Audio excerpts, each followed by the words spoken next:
crazy. Was like, you know, how was it? Like, how have you been? Like, how's last week? And I was like, nothing too crazy, you know. I knew that he was already going to tell me what I didn't want to hear, what I already knew.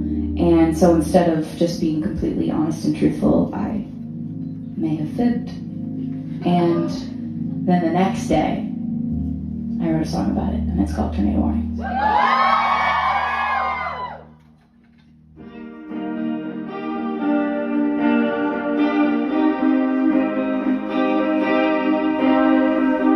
were never in the park, talking on a seesaw, teetering with our feelings in the dark, ignoring tornado warnings.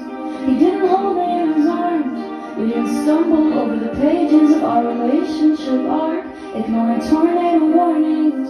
Don't understand how quickly we get right back